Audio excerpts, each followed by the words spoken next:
All right, Exodus 6, let's call this one unbroken, because verse 9 is going to describe how the spirit of the people is actually broken by all of the torment they've experienced by Pharaoh up to this point. In verse 9, it says, Moses spoke thus to the people of Israel, but they did not listen to Moses because of their broken spirit and harsh slavery. It's going to be a stark contrast to at least two different things. One, the fact that after seeing the miracles, they initially believed, but now the stress and the oppression has driven their ability or willingness to listen out, and they cannot be blamed, because the better they do, the worse they are treated. And if you have ever been in a situation in life where the better you do, the worse you're treated, then you can understand how difficult it can be to continue to believe, and that's where they are at this point. The other interesting contrast is going to be how Pharaoh is unbroken, because as we go into the plagues, it is going to talk about the way in which God is going to harden Pharaoh's heart.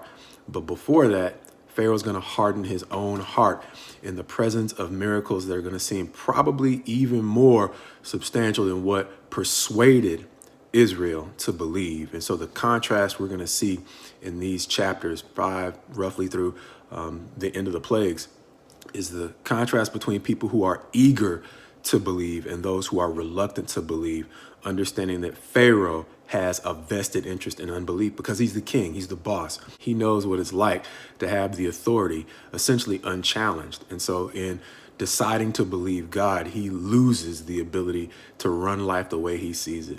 And so it's probably going to be more difficult for him to believe, but he's no worse off than other leaders. And we're going to see leaders throughout the Bible, whether or not they're the people of Israel or not, who choose to believe God. And so Pharaoh has a choice, much like the people of Israel, as imperfect as they're going to prove to be, they have a choice. And that choice is whether or not they are going to allow the things that they would have to sacrifice in order to believe to stand in the way of their belief. And so this chapter or these chapters are going to show us how belief is not simply a factor of evidence or facts. In a lot of ways, whether or not we believe has everything to do with what we're willing to sacrifice in the way of our own autonomy. And that has so much to do with what we're willing to either accept or reject in the way of facts. It may be easier for Israel to sacrifice in this circumstance because they are slaves. They aren't in a position of power. It may be more difficult because Pharaoh is in a position of power, but Israel is about to become a nation. They're going to prove, one, how they're no better than the nations around them. But even within that nation, there are leaders who are going to submit their will sufficient to believe the evidence that there is a higher power. And they're going to be leaders who simply won't.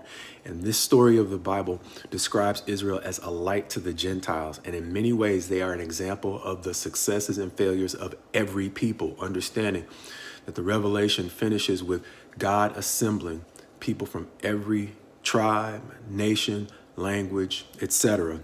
before the throne of God. So he is sorting out from each group of people those who are willing to make the sacrifices necessary to, one, acknowledge that there is a higher authority, and then two, trust that his authority is capable of gluing us together in peace, the way we talked about all the way back in Genesis 1.